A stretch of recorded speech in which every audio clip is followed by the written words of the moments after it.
Administrator Nelson, it's great to have you back on, and that is really where I want to start. The fact that fewer than 600 people can call themselves astronauts and have been to space. We can add the 4 crewmates of Inspiration 4 to that list, but you yourself are on it as well.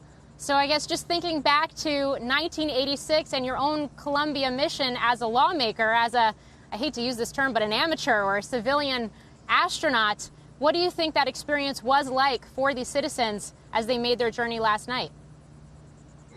Well, it was incredible. Now, I had the opportunity to go and train with the crew at the Johnson Space Center and to do 12 medical experiments that were part of NASA.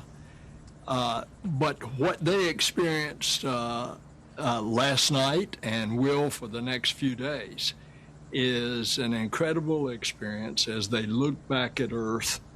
They see how beautiful it is and yet how fragile it looks. And I hope that they come away with one of the conclusions that I had is that I became more of an environmentalist going into space and wanted to be a better steward of what we have when I return to Earth.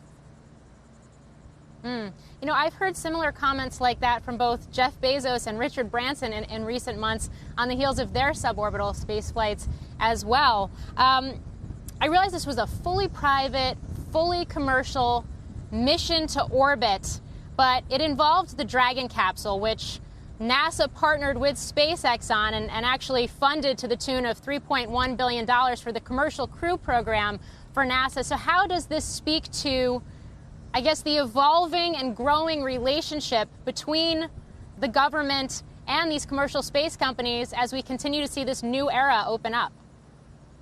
We are encouraging commercial activity in space.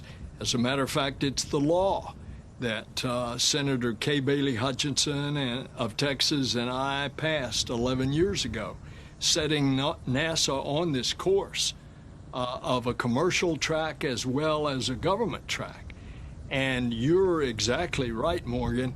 The development of this SpaceX capsule, the Dragon, was a joint venture because when it comes into flying human beings, NASA is all over it because of the safety.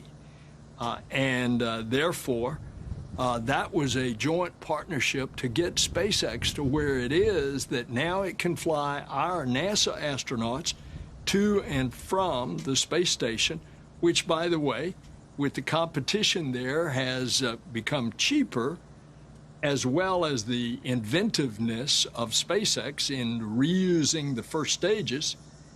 It's become cheaper, it's more efficient, it's more economical, and NASA makes sure it's safe. So this venture, which is unrelated to the International Space Station, they are just in orbit for 3 days.